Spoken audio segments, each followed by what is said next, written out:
estamos na carta aos Tessalonicenses. E essa é a lição de número 13. E ela tem como tema a revelação de Cristo.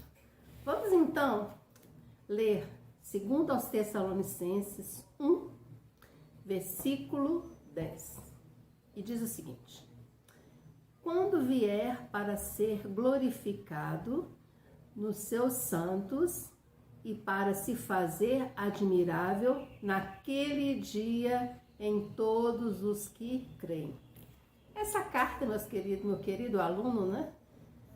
Você que também gosta de estudar, de crescer, frequenta, né, essa escola que está em todo o mundo. Nós estamos estudando essa carta aos Tessalonicenses e elas têm algumas características, né? Essa segunda carta é uma carta pequena, né? Na realidade, são 3 capítulos. E quando Paulo escreve essa carta, o intervalo entre a primeira e a segunda carta é curto, é pequeno. Por quê? Quando ele escreve a primeira, ele fica sabendo os efeitos, né?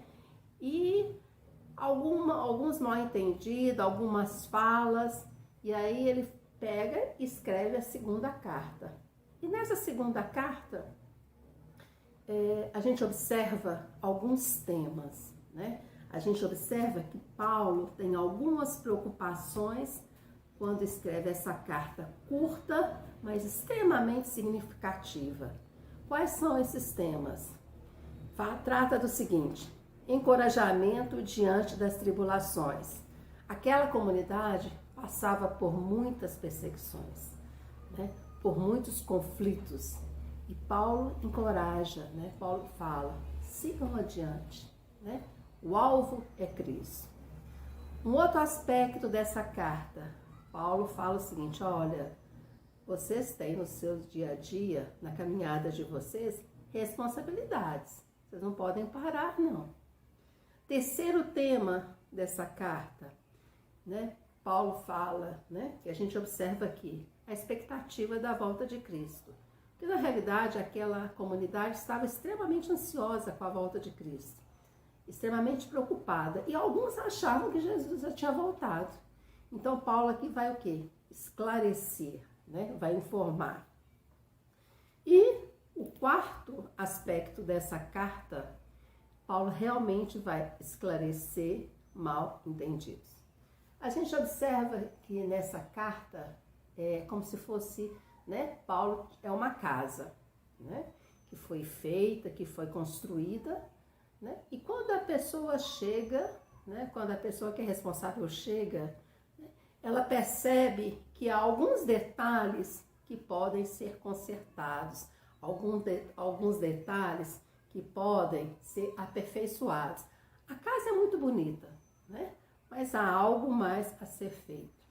E Paulo, para essa comunidade, né, que tinha alguns aspectos muito interessantes, era uma comunidade que era conhecida pelo seu amor, pela fé e pela esperança, mas ao mesmo tempo eles estavam extremamente ansiosos, né? Uma ansiedade que, para Paulo, ele fala assim: por quê? Por que tanta ansiedade? E aí ele escreve essa carta esclarecendo, que é o que a gente vai observar durante o nosso estudo desses capítulos, desses 3 capítulos. E aí, meus queridos, quando a gente observa nessa carta o capítulo 1, né, que a gente vai estudar hoje, né, a gente vai ver o seguinte: quando a gente crê na volta de Cristo, né, a gente tem alguns benefícios. E aqui Paulo vai falar isso para essa comunidade. Olha, Jesus virá, Jesus voltará. Isso é um fato. Não se sabe quando, né? Prepare-se. Mas uma coisa, se você crê realmente na volta de Cristo, vocês têm alguns benefícios. Vocês recebem alguns benefícios. E o primeiro benefício que Paulo fala, que a pessoa que crê na volta de Jesus, ela é uma pessoa grata, ela tem gratidão pela graça divina, né? Então, aquela pessoa que ela tem no seu dia a dia, demonstra nas suas atitudes esse espírito de ser agradecido. Agradecido pelo que Deus fez, pelo que Deus criou e pelo que Deus ainda fará. E aí, meus queridos, a gente observa que quando a gente reconhece a graça de Deus, né? Reconhece a ação de Deus, né? Nós somos crentes agradecidos e principalmente nós nos tornamos crentes maduros, né? Crentes que eles já podem receber um alimento mais sólido, eles já podem receber um algo mais, porque eles são capazes. E outra coisa que Paulo fala aqui é o seguinte: as pessoas que reconhecem, né, as pessoas que são gratas, elas anseiam pela volta de Cristo, e isso faz parte do seu crescimento espiritual. Mas é aquela ansiedade, né? Ansiamos pela volta de Cristo, mas é aquela ansiedade que não nos torna parados, que não faz com que a gente fique parados. Muito antes, pelo contrário, faz com que a gente continue fazendo o que temos que fazer no nosso dia a dia, as nossas atividades, inclusive espalhar o amor de Deus, né? Falar do amor de Deus às outras pessoas. E outro benefício da pessoa que crê na volta de Cristo é uma pessoa confiante, uma pessoa que confia na justiça divina. Aqui a gente observa uma característica importante que Paulo destaca nessa carta, né? É o caráter justo de Deus. Porque aquela comunidade passava por muitas tribulações, por muitas perseguições. E Paulo vai falar: Deus é justo. Confiem no poder de Deus. Confiem na justiça de Deus. Porque, inclusive, tudo isso que vocês estão passando, tudo isso que vocês estão vivendo, né? Isso faz parte de um processo. Isso faz parte de um crescimento espiritual. Porque, na realidade, vida cristã é uma vida de quê? De crescimento. E vamos ler, então, segundo aos Tessalonicenses, capítulo 1, versículo 4. Lá diz o seguinte: de maneira que nós mesmos nos gloriamos de vós nas igrejas de Deus por causa da vossa paciência, fé e em todas as perseguições e aflições que suportais. Paulo tinha consciência do que eles viviam. Eles eram perseguidos. Mas, acima de tudo, Paulo aqui reconhece o seguinte: vocês estão passando por tudo isso, mas vocês têm o quê? Fé, esperança e amor. E aí, meus queridos, a gente observa que Deus é justo, né? Paulo fala para essa comunidade o seguinte: olha, confie na justiça de Deus. Deus é justo hoje com aqueles que perseguem vocês, com aqueles que estão atrás de vocês, mas principalmente Deus será justo no futuro. Ele trará as obras das pessoas todas, tudo será visto, tudo será reconhecido. E esse Deus que é justo, e esse é Deus que faz e fará justiça, desperta algumas características. Nós somos perseverantes, nós temos que ter esperança e confiança. Essas são as características da pessoa que crê na volta de Jesus, que confia na justiça de Jesus, e essas coisas estão presentes no nosso dia a dia. E outra característica que a gente observa, né, que outro benefício que a gente recebe, né, quando a gente crê na volta de Cristo, é que nós dependemos do poder de Deus, né?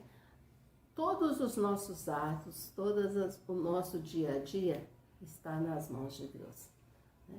A pessoa que realmente acredita, ela deposita nas mãos de Deus tudo. Os problemas, as aflições, as perseguições, né? As tristezas, coloca tudo nas mãos de Deus. E aí, meus queridos, Será que temos feito isso no nosso dia a dia? Será que nós somos pessoas que depositamos tudo nas mãos de Deus? Será que reconhecemos que Deus é justo? Será que no nosso dia a dia nós somos pessoas gratas? Nós levantamos e logo no início do nosso dia nós reconhecemos que Deus é bom, que Deus fez todas as coisas e damos glórias a Deus? E a gente vai observar que quando uma pessoa tem certeza da volta de Cristo, né? Essa pessoa, ela sabe que Jesus voltará e ela desenvolve no seu dia a dia, nas suas atividades, na sua caminhada, algumas características, né? A volta de Cristo, ela consola o nosso coração.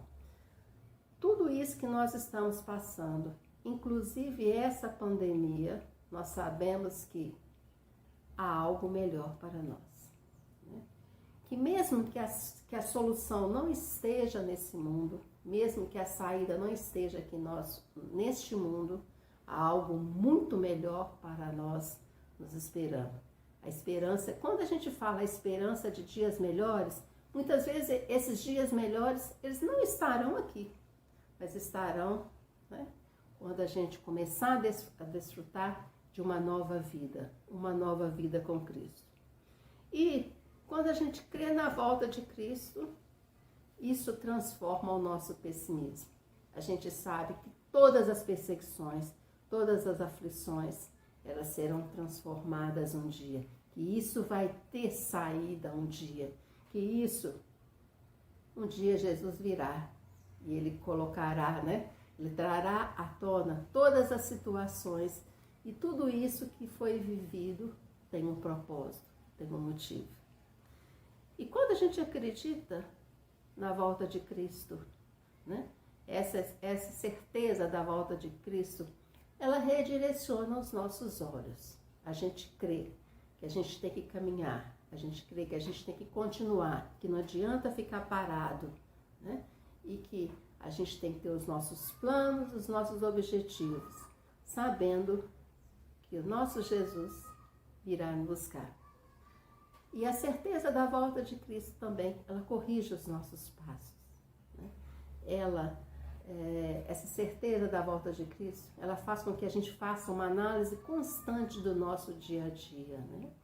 É aquela coisa de quando a gente está esperando um visitante, né? Receber uma visita na nossa casa. E essa pessoa que vai chegar na nossa casa, uma pessoa muito ilustre, uma pessoa que a gente gosta muito, a gente espera muito. Só que essa pessoa fala pra gente o seguinte: eu irei sim, eu irei visitá-lo, mas eu não vou falar nem um dia, nem a hora. E aí o que acontece?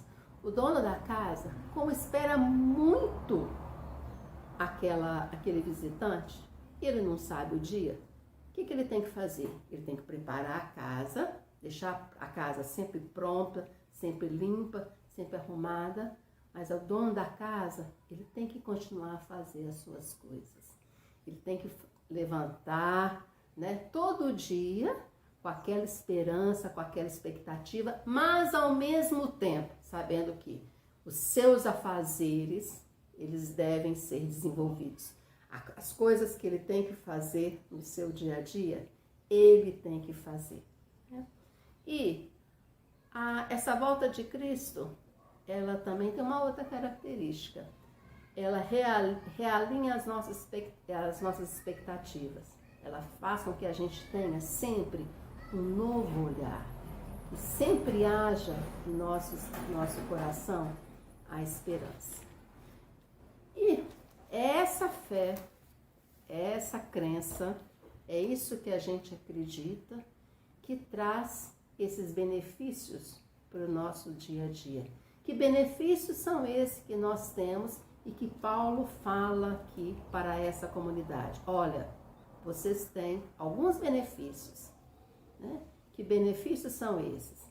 A gratidão, a confiança e a eterna dependência de Deus, né?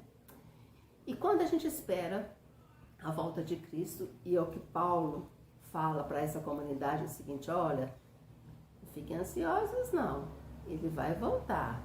Mantenham sempre os olhos abertos, os olhos atentos, mas ao mesmo tempo os pés têm que estar fincados na terra, ou seja, temos que ser pessoas firmes, confiantes, que executam as tarefas do dia a dia. E aí, meus queridos, como será que esperamos a volta de Cristo, né? Como está o nosso dia a dia? Como será que está a nossa casa, né? Quando Jesus voltar, de qual maneira, né, ele vai encontrar a nossa casa, a nossa vida? O que temos feito? E o que temos para mostrar para aquele visitante? Quando esse visitante chegar, o que será que ele vai falar daquela casa, né? Qual é, né, o que ele vai declarar de cada casa, de cada pessoa, de cada habitante? Porque na realidade é isso que vai acontecer. Cada pessoa, né, vai ter o quê? A sua vida vista, a sua vida o quê? Colocada à prova. E que a gente esteja sempre, né, nesse processo de preparo. As nossas casas preparadas, né, esperando naquela expectativa boa, mas ao mesmo tempo realizando sempre as nossas tarefas. E nessas tarefas que estamos sempre fazendo no nosso dia a dia, tem uma tarefa que a gente não pode esquecer nunca, né? É sempre de falar do amor de Deus, né? O que Ele tem feito por nós, o que Ele é capaz de fazer. Meus queridos, essa é a carta aos Tessalonicenses, né? Essa é a carta aos Tessalonicenses. Uma carta curta, mas a gente percebe aqui uma preocupação muito grande de Paulo com essa comunidade. Uma comunidade que estava crescendo, uma comunidade que ela tinha algumas características muito boas, mas ao mesmo tempo algumas inquietações, algumas dúvidas precisavam ser esclarecidas. E assim é com a nossa vida, né? O nosso dia a dia é assim. É um processo de quê? De crescimento. Todo dia nós precisamos crescer um pouco, assim como aquela comunidade. Aquela comunidade aos Tessalonicenses. Ela era uma comunidade que era madura, mas ao mesmo tempo ela precisava aperfeiçoar, né? Aperfeiçoar em alguns aspectos da sua vida cristã. Que a gente tome como exemplo essa comunidade, que passou por aflições, que passou por muitas tribulações, mas ficou conhecida pelas suas características: fé, esperança e amor. Meus queridos, vamos lá, vamos encerrar essa parte da nossa escola bíblica dominical, né? Essa escola grande que está no mundo todo. E vamos ler os Salmos 73, versículo 28, né? Vamos lá a esse livro tão bonito que é o livro de Salmos. E nesse versículo 28 diz o seguinte: mas para mim, bom é aproximar-me de Deus, pus a minha confiança no Senhor Deus, para anunciar todas as tuas obras. Bom é confiar em Deus. Vamos tomar posse disso, né? Vamos fazer disso uma realidade em nossas vidas. Meus queridos, vamos para o nosso momento de intercessão, momento de oração, né? Vamos para esse momento, e a nossa igreja é conhecida por uma igreja que ora e uma pessoa que tem missões no seu coração, né?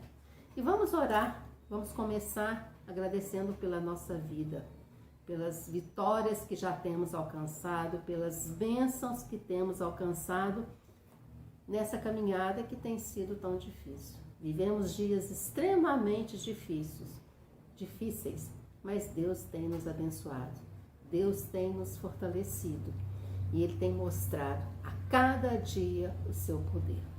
Vamos orar pelo nosso país. esse nosso país tão bonito, né? Mas ao mesmo tempo com tantas manchas, com tantas marcas negativas. Vamos orar pelos nossos líderes, né? Pelas nossas dificuldades. Há tantas pessoas desempregadas, né? Vamos orar pelo nosso país, para que Deus derrame sabedoria nos nossos dirigentes, nos nossos líderes, nos nossos representantes, e para que o Brasil possa, né, realmente ser salvo, ser um país alcançado pela graça de Deus. Vamos orar pelos nossos missionários, né? Vamos orar por aquelas pessoas que estão semeando a palavra de Deus. E vamos orar, né, por missionários que a gente tem no nosso coração, que fazem parte da nossa igreja, essas pessoas que estão aí, né, e que fazem parte desse grande grupo. Vamos orar, meus queridos, dessa grande família de Deus. Vamos orar pelos nossos missionários. Vamos orar pela Igreja Batista das Alterosas, os nossos projetos, os nossos desafios, né, os nossos sonhos, e que todos desafios, projetos e sonhos, vamos depositar tudo nas mãos de Deus. Vamos orar pela sucessão pastoral, para que Deus abençoe o pastor e a sua família, esse homem separado de Deus, que Deus possa abençoá-lo e que no momento certo, na hora certa, que ele venha fazer parte desse grupo. Vamos orar pelas nossas famílias.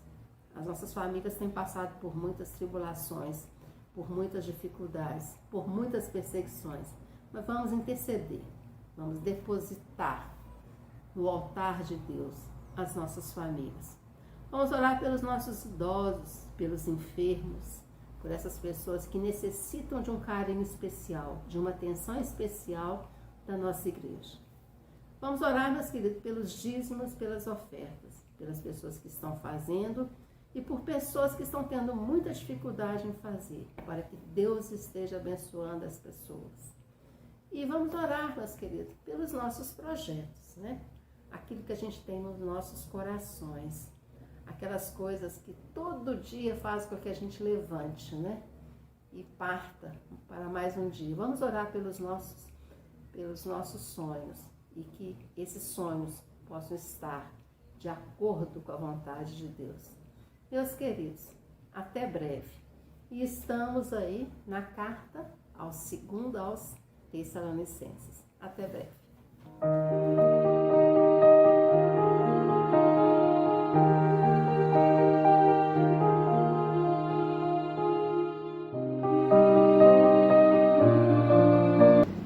Louvamos a Deus por mais uma oportunidade de estarmos com os irmãos nesta manhã.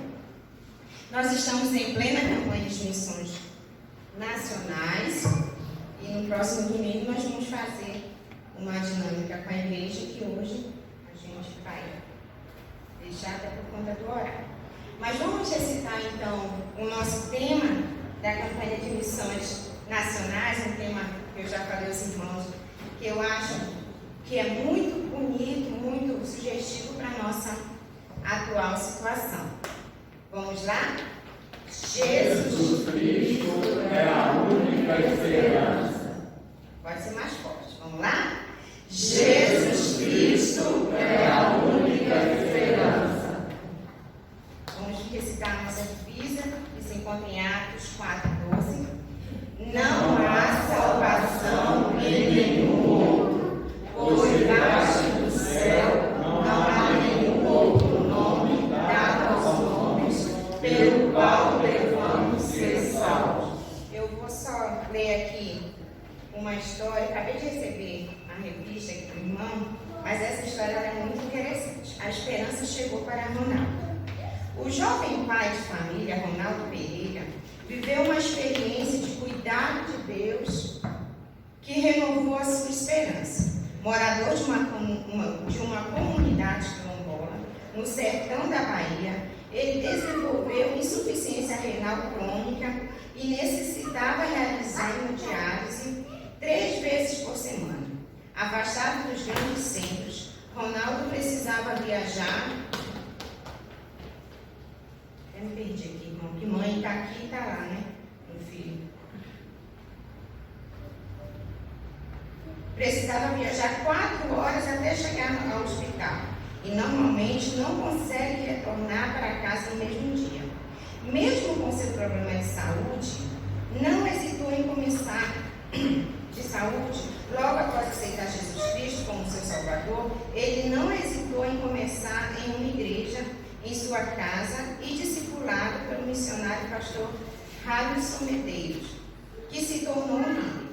Ele precisava com urgência de fazer um tratamento odontológico, porque surgindo a possibilidade de um transplante renal, seria fundamental que ele estivesse com a saúde bucal em perfeito estado. Sem recursos para o tratamento, Ronaldo até cogitou vender a sua casa. Há um tempo, Ronaldo havia tido uma forte dor de dente e, devido à impossibilidade de atendimento odontológico, ele arrancou o próprio dente com um alicate. Em uma caravana missionária para o sertão, as dentistas Érica, Analice, Amanda, Carmen viajaram por 24 horas de São Paulo até Bom Jesus da Lapa, Bahia. Depois ainda foi preciso mais 3 horas de viajar até chegar à comunidade do jovem. Assim, em um consultório odontológico móvel, emprestado, montado em uma escola, Ronaldo passou o dia inteiro sendo atendido pelas dentistas com todos os cuidados necessários por se tratar de um paciente renal crônico. Ele estava muito nervoso e com medo, mas os dentistas o trataram todo o tempo com muita calma e amor, até que a saúde bucal dele fosse completamente restaurada. Mesmo aprendendo sobre o Evangelho, Ronaldo não tinha a esperança de que Deus mandaria profissionais capacitados para resolver o seu problema em um lugar tão distante. Assim como ele, existem milhares de outras pessoas que precisam ser alcançadas por essas ações de compaixão e graças, fruto da ação do Espírito Santo, para então renovar essa esperança. Amém? Amém. É assim que Deus age, não é, irmãos? Às vezes, existem milhares de pessoas que estão espalhadas ainda em nosso país, que elas não têm esperança, e às vezes elas estão tão distantes, né? Elas estão tão longe da nossa realidade, né? Da cidade grande, que elas acham que realmente não há esperança. E Ronaldo também achava, mas um dia ele entregou a vida para Jesus. E Deus cumpriu aquilo que ele diz em sua palavra, não é mesmo? Que tudo é possível àquele que não crê. Aquele que crê. Aquele que crê. Aquele que acredita no poder transformador, renovador e no poder de milagre do nosso Deus, que continua fazendo sempre milhares e milhares de milagres que Deus tem operado no nosso meio. É por isso que nós cremos que Jesus é a única esperança. Amém? Eu vou pedir para a irmã Jussara, nesse momento, nos elevarmos em oração pela nossa campanha de missões nacionais, pelos missionários, né, pela nossa igreja, para que ela continue sendo essa agente na vida de muitos missionários que estão espalhados por aí na contribuição que nós damos. Amém? Nosso Deus e Pai, eu te agradecemos, Senhor, por esse dia, por esse privilégio, Pai, que o Senhor nos dá. Estamos aqui reunidos, Senhor, em comunhão contigo, para prestarmos esse culto ao Senhor, Pai. Pai querido, neste momento nós queremos interceder, Senhor, em favor dos missionários que estão espalhados, Senhor, pelo nosso Brasil, Pai. Que o Senhor continue abençoando cada um, Pai, com saúde, com proteção, guardando a vida deles, Pai, e concedendo a eles, Senhor, também os recursos necessários, Pai, para que eles possam prosseguir, Senhor, nesta obra de evangelização, Pai. Pai querido, nós queremos te pedir, Senhor, pela nossa igreja, que o Senhor continue abençoando, abençoa, Senhor, cada um de nós, Pai, que a gente possa estar consciente, Senhor, da nossa participação, Senhor, em relação à obra missionária, Pai. Que além de orar, de apoiar, de contribuir, possamos também contribuir com alegria, Senhor, para a obra missionária, Pai. Por Senhor, de cada um de nós, te pedimos, Senhor, que também, Senhor, para nossas vidas,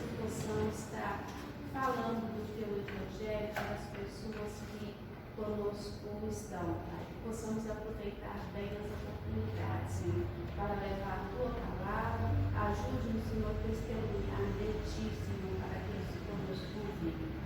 Perdoe, Senhor, pelos falsos, eu oro em nome de Jesus. Amém. Amém.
Deus amor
Tomemos nossos boletins, irmãos, faremos essa leitura em uníssono, conforme consta aí no nosso programa. Vamos todos? O Senhor tem sempre a minha presença, estando Ele à minha direita, não serei abalado. Alegra-se, pois, o meu coração e o meu espírito exulta. Até o meu corpo repousará seguro. Tu me farás pelos caminhos da vida. Na tua presença há plenitude de alegria, e na tua destra delícias perpetuamente. Amém. Neste momento, meus irmãos, enquanto estivermos entoando o hino 344, os irmãos terão a oportunidade de trazer, então, ao gasofilácio os seus dízimos e ofertas.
Deus se agrada daquele que busca viver de acordo com a sua palavra. Neste momento, quero convidar aqui o diácono, o irmão José Néder, para a mensagem que Deus tem preparado neste momento para os nossos corações. Bom dia, irmãos. Bom dia. Nós estamos na casa do Senhor mais uma manhã, por causa da misericórdia que nos tem concedido, pelo seu infinito amor para conosco. Nesta manhã, nós vamos falar um pouquinho da nossa intimidade com Deus. Pastor Altino, não sou pastor não, viu? A gente quando tem que pregar na frente do pastor fica tremendo, viu? É muito triste ouvir isso que o Mocaldinho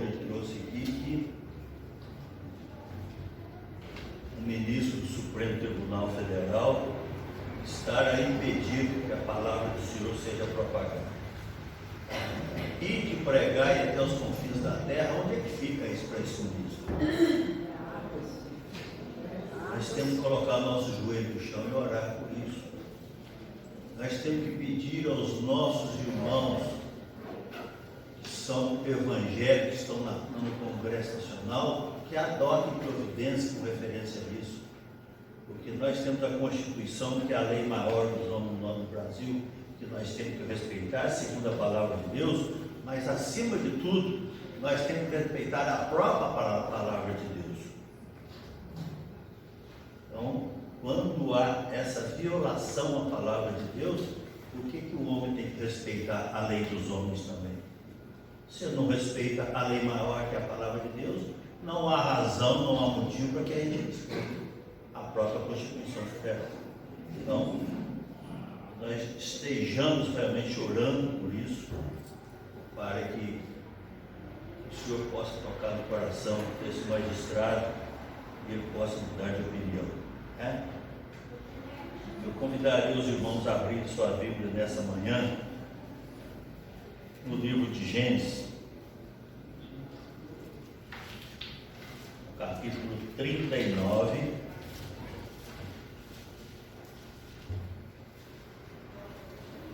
Gênesis 39.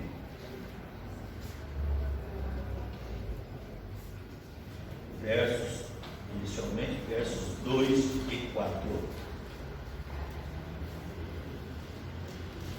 Então, os irmãos permaneçam com a sua Bíblia aí no livro de Gênesis, temos mais coisa para ler na frente. O Senhor estava com José, de modo que este prosperou e passou a morar na casa do seu senhor egípcio. Quando este percebeu que o Senhor estava com ele e que o fazia prosperar em tudo o que realizava. Então nós vemos aqui na palavra de Deus,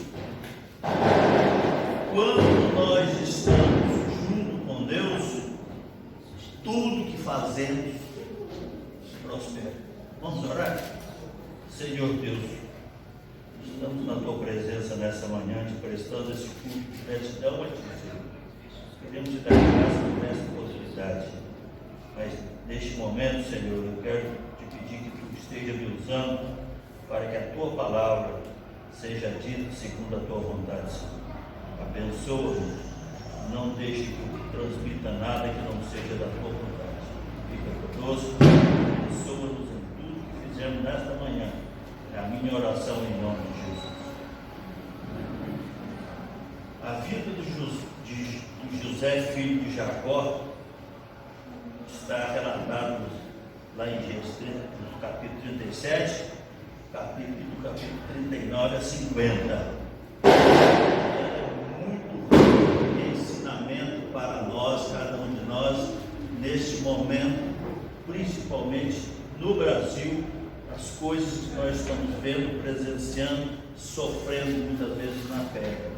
Grave essa informação que o irmão Rodinho nos trouxe agora pela manhã, quando o ministro tem pedido que a palavra de Deus seja divulgada a todos, até os confins da terra.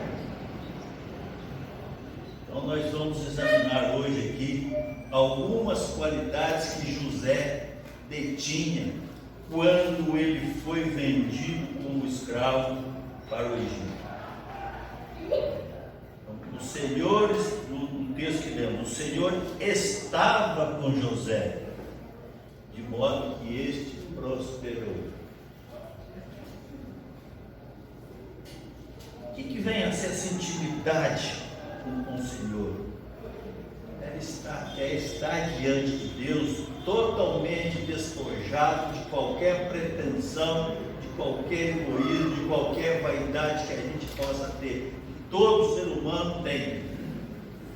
Nós temos que deixar isso tudo de lado e nos prostrarmos diante de Deus, para que aí sim nós estejamos junto com Ele e nós possamos prosperar.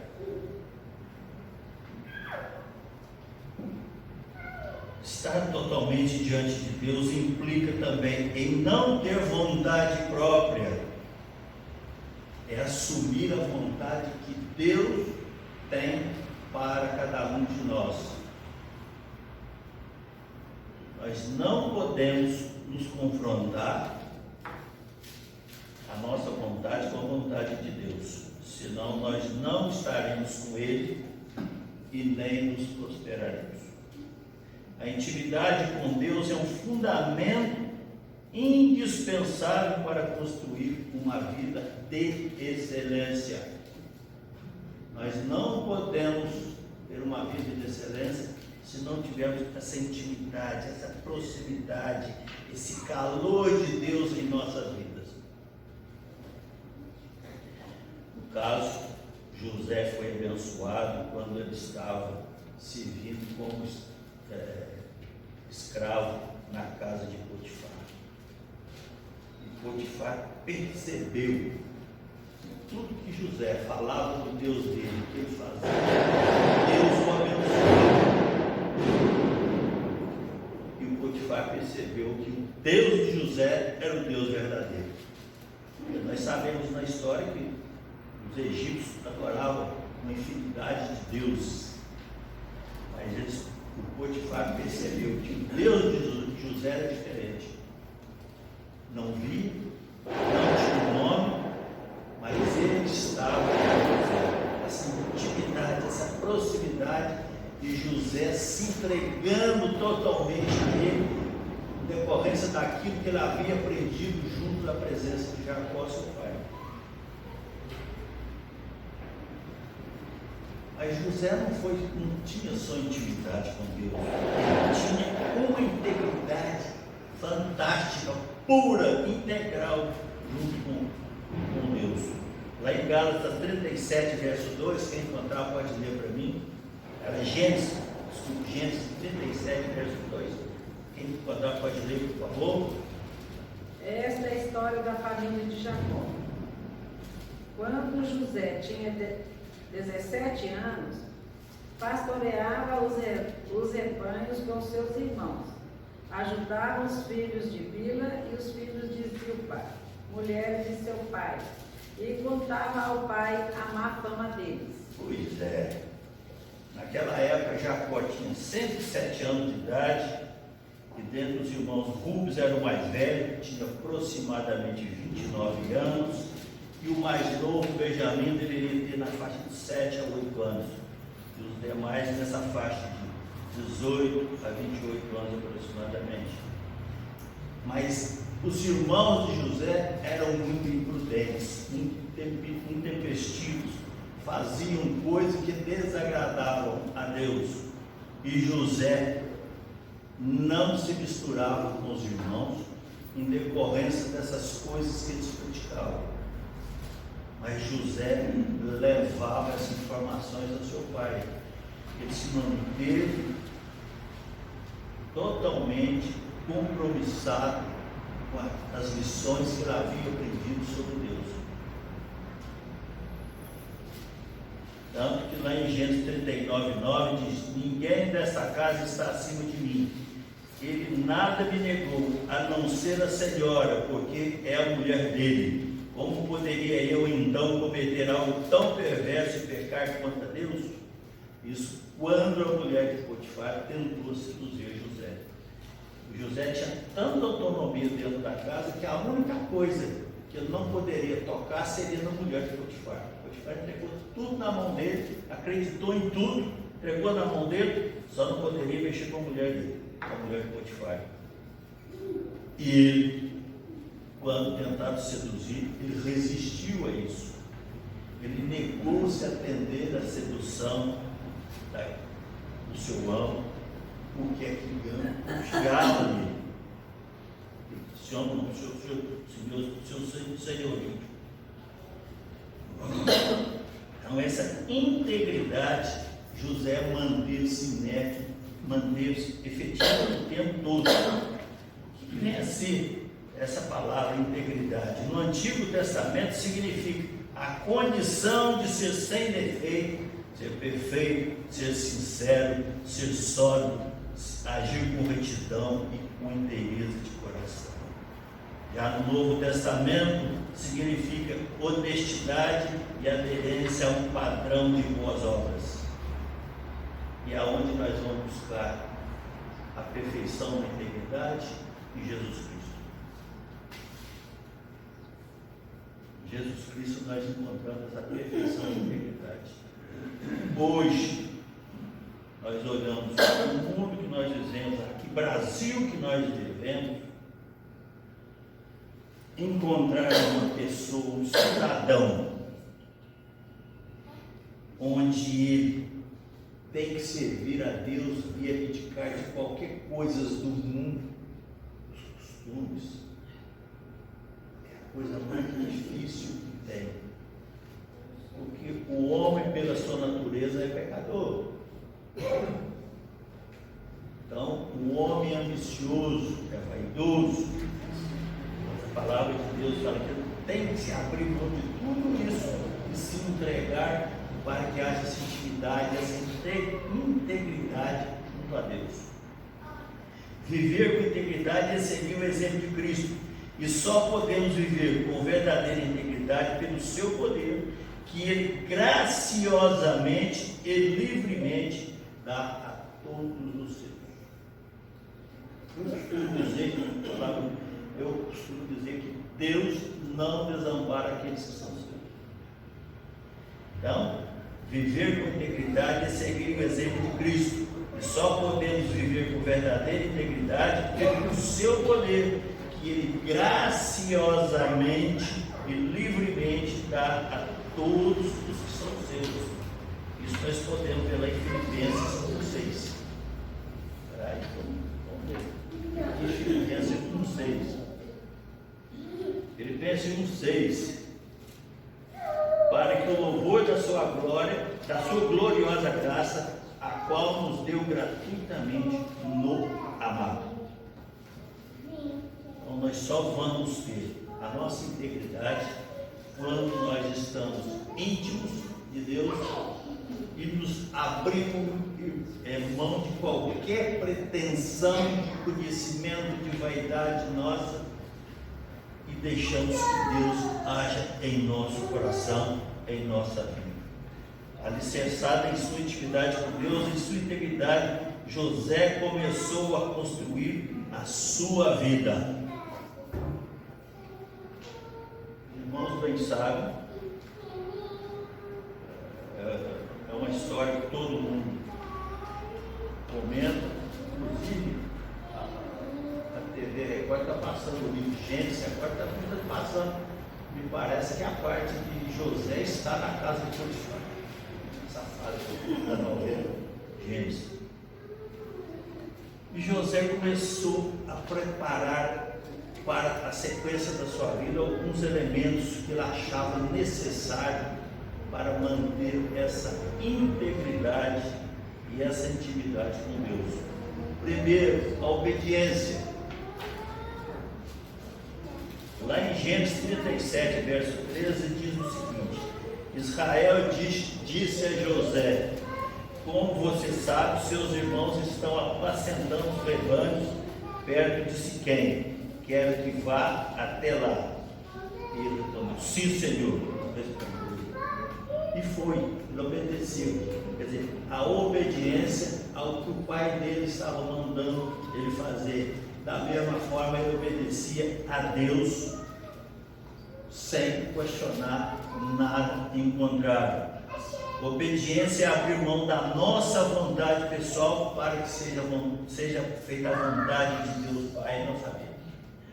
Para que isso aconteça, é necessário conhecer ao Senhor e confiar no que Ele faz, que é sempre melhor para nós.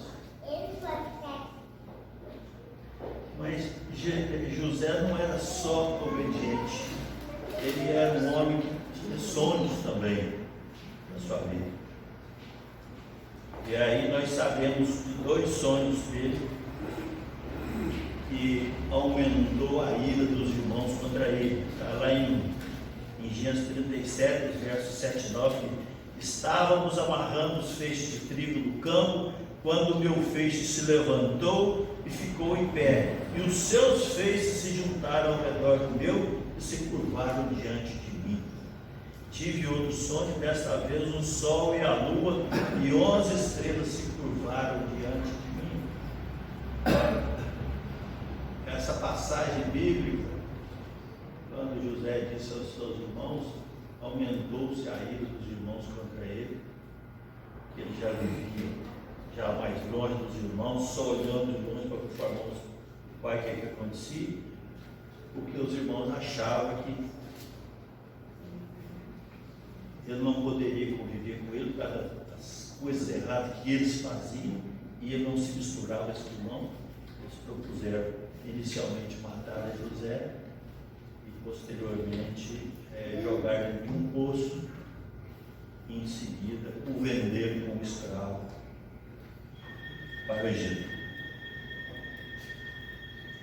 E esses sonhos não eram assim sonhos que José tinha, eram sonhos vindos de Deus e que se cumpriram em sua vida. Na frente nós vamos falar de mais sonhos, de mais interpretações dos sonhos, daquilo e da visão que José tinha. De um modo geral, Deus gosta de falar com as pessoas para as quais Ele tem algo importante a dizer. O Senhor gosta de dialogar com o seu povo por meio dos sonhos. São muitas situações das quais os sonhos revelam os caminhos do Senhor para o seu povo, mas é preciso saber interpretá-los, sempre iluminado pelo poder da palavra de Deus, para que haja essa possibilidade de interpretação desses sonhos na sua vida. Você tem que estar, meu irmão, muito intimamente ligado a Deus. Sem essa intimidade com Deus, não é possível que cada um de nós possamos interpretar aquilo que Deus nos manda através de sonhos. Mas Deus, vendo aquilo para José, também tinha planos para a vida dele. Nós vemos que as coisas acontecem muitas vezes, não é como nós pedimos a Deus que aconteça. Jonas, Moisés. Jonas não queria pregar em mim. O que Deus fez? Ele entrou no navio, foi jogado no mar e foi engolido por um peixe e foi jogado na praia para que ele fosse voltasse para mim e fosse pregado. José, ele não tinha pretensão de deixar a família dele, o seu pai. Ele era o filho querido de Jacó, porque ele era um menino obediente, que seguia os ensinamentos que ele aprendeu da palavra de Deus, enquanto seus irmãos andavam por caminho tortuoso, filho de outras mulheres que Jacó tinha naquela época. Então, lá em Gênesis 45, nos versos 8 e 9, diz: não foram vocês que me mandaram para cá, mas o próprio Deus. Ele me tornou ministro do faraó e me fez administrar de todo o palácio e governador de todo o Egito. Voltem depressa a meu pai e digam-lhe: assim diz o seu filho José, Deus me fez senhor de todo o Egito. Então, aquela proposta dos irmãos venderem José para o Egito, talvez fosse um desejo, uma vontade de Deus de ter que alguém fosse pregar a palavra de Deus no Egito.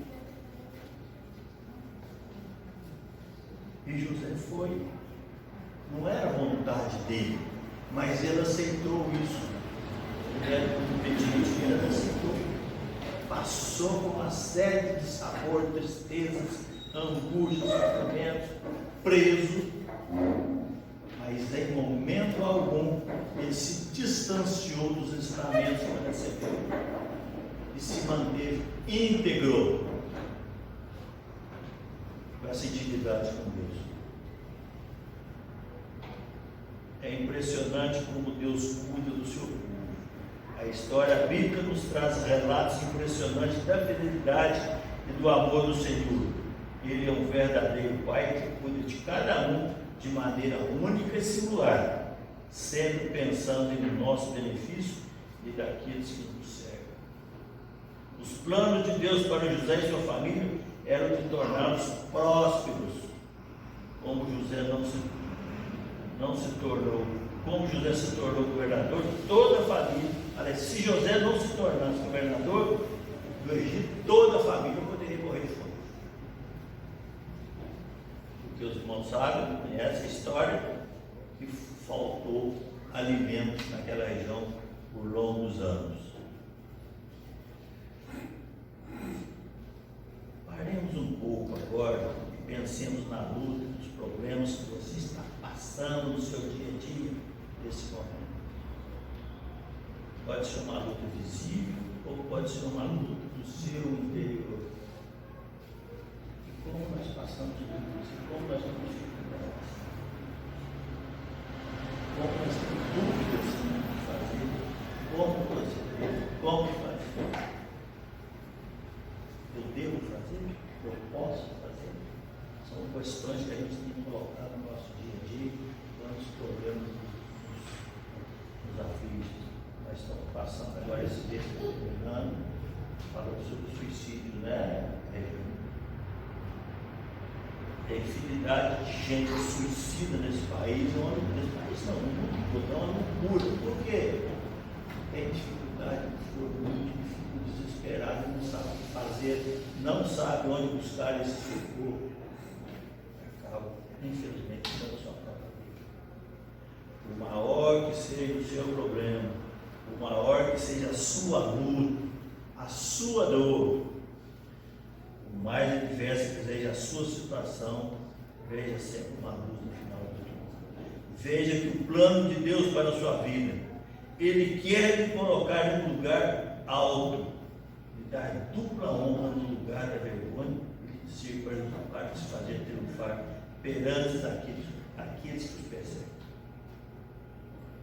Então descanse. Aquilo que o olho não viu, ouvido não ouviu, nem chegou ao coração do homem, é o que Deus tem preparado para aqueles que nele esperam.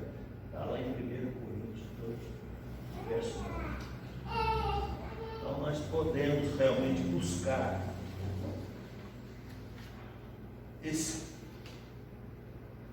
caminhar no nosso dia a dia como plano de Deus na nossa vida, quando nós temos essa intimidade com Deus. Aí sim, nós caminharemos com Deus, Deus nos vai tirar dessas angústias, desse sofrimento, e as nossas vidas com certeza prosperarão. Mas José tinha uma virtude muito grande. Ele tinha disposição para o trabalho. Gênesis 37, verso 2, nós já lemos aqui, quando tinha 17, pastoreava o seu rebanho com seus irmãos que ajudavam os filhos. E o pai dele mandou que ele fosse verificar o que os irmãos estavam fazendo. E ele foi. Ele não questionou o que o pai estava mandando, ele foi.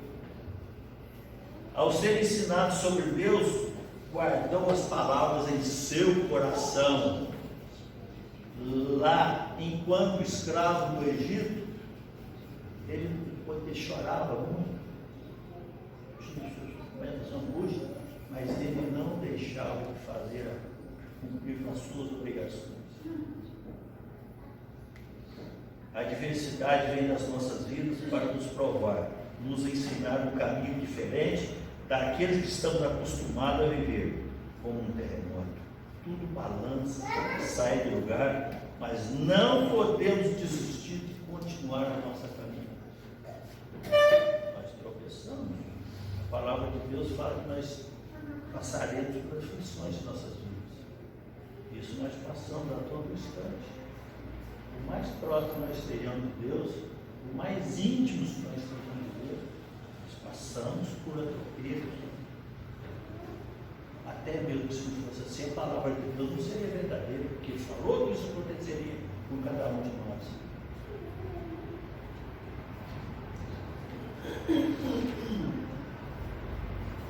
O trabalho é fundamental para concretizar os planos de Deus. O objetivo do trabalho não deve ser ganhar dinheiro, mas cumprir a nossa missão. E os filhos de Deus devem ajudar Os filhos devem ajudar os pais e esses devem dar a responsabilidade para crescer em maturidade. Deus nos tem dado trabalho, Deus nos tem mostrado o que é que nós temos que fazer. Aí eu pergunto, o que é que nós temos feito para a obra do nosso país? Nós estamos trabalhando segundo a vontade de Deus, segundo aquilo que Ele mandou que fizesse, estamos sendo obedientes.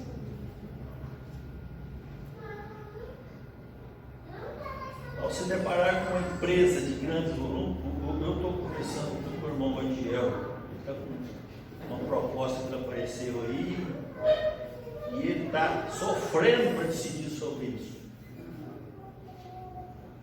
Mas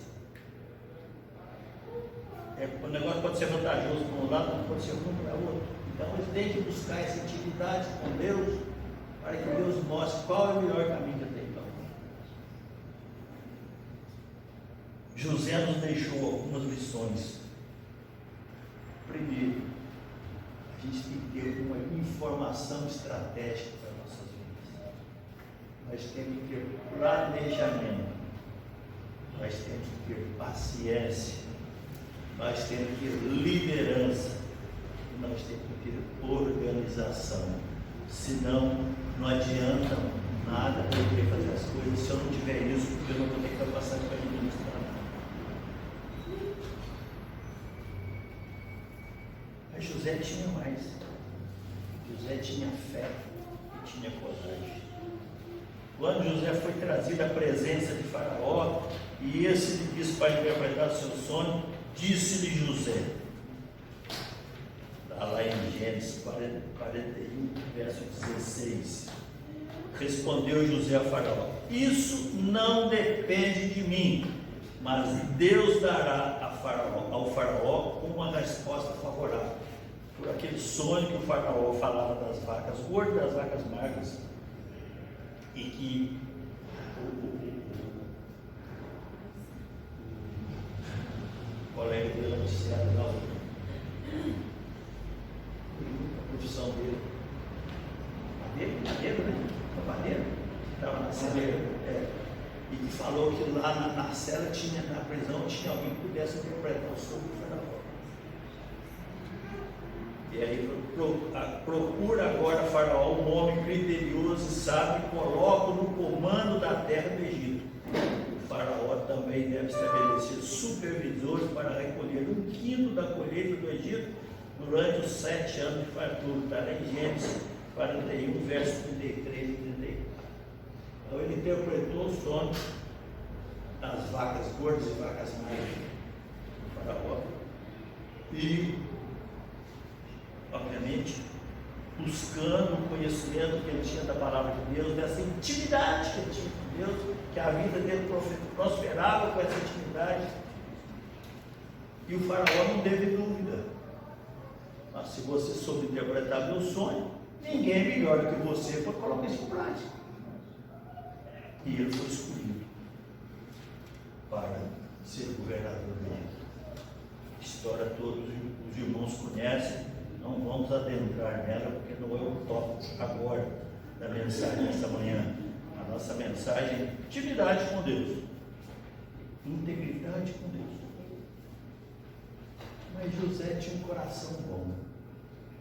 Tudo que ele passou na vida, ele não guardou rancor, não guardou mágoa de ninguém. E ele tinha capacidade de perdoar, como ele veio perdoar os seus irmãos. Lá em Gênesis 50, versos 19 a 20, não tenham medo, estaria eu no lugar de Deus, vocês planejaram o mal contra mim, mas Deus o tornou em bem, para que hoje fosse preservada a vida de muitos.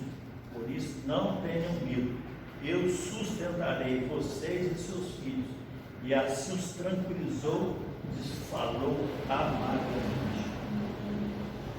Os irmãos, quando eles foram ao Egito comprar trigo para a alimentação do povo,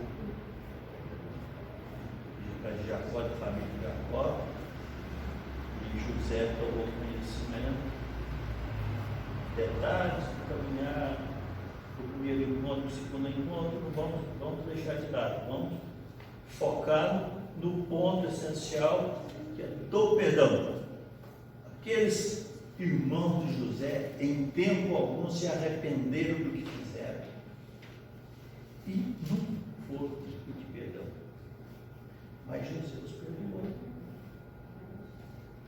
E entendeu que aquele mal que eles fizeram a ele vai para o benefício próprio, para salvar várias vidas, muitas vidas, milhares de vidas.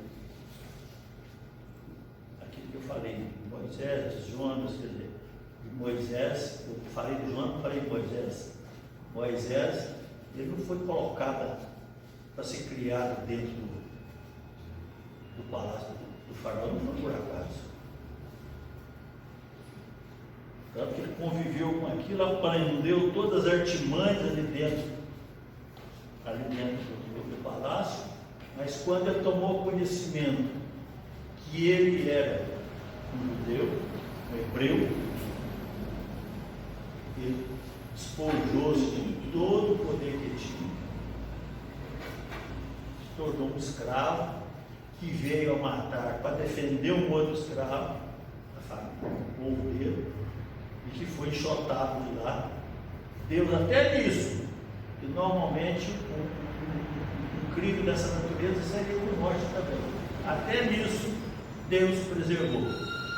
Deixou que ele fosse colocado no deserto, ele veio para o deserto e veio estar com Deus no Monte Sinai, e Deus mandou ele voltar. Depois de 300 anos da chegada de José, Moisés voltou para tirar aquilo. Mas José passou por muitas dificuldades, inclusive calúnias, e conheceu a masmorra. Mas José perdoou os seus irmãos sem que eles realmente tivessem se arrependido.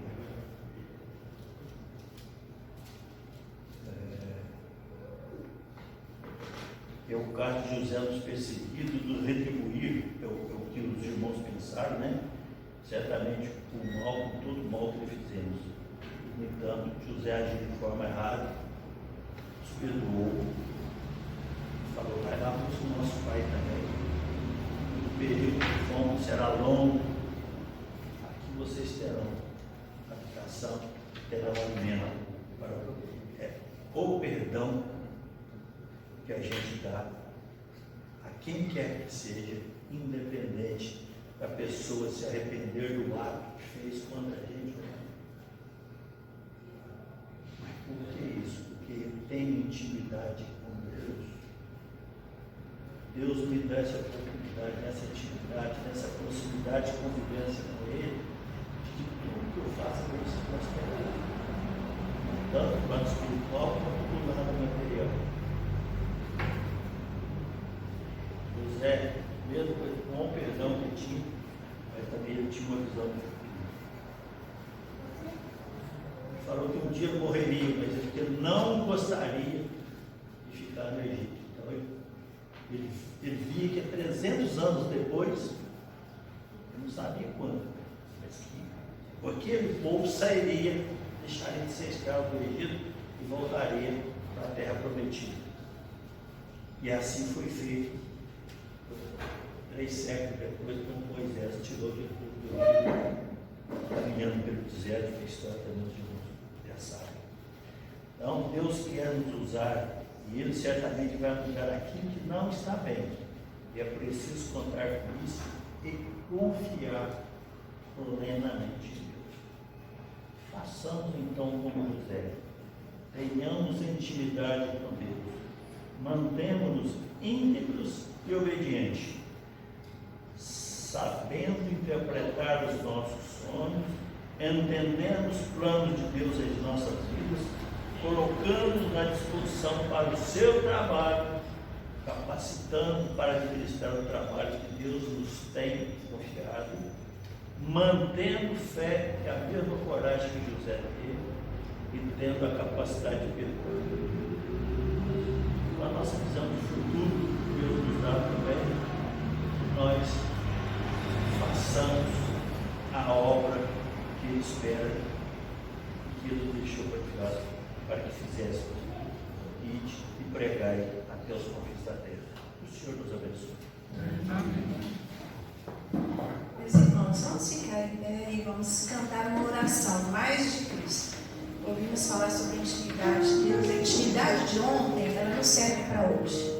Hoje a gente tem que ter mais intimidade com Deus. Esse é o nosso desejo a cada dia, porque as misericórdias do Senhor, elas não se renovam a cada dia. Então a nossa intimidade com o Senhor tem que se renovar também a cada dia. E que essa seja a nossa oração, mais de Cristo.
Estamos chegando ao final do nosso culto. Queremos agradecer a presença de todos os queridos irmãos ontem dessa manhã.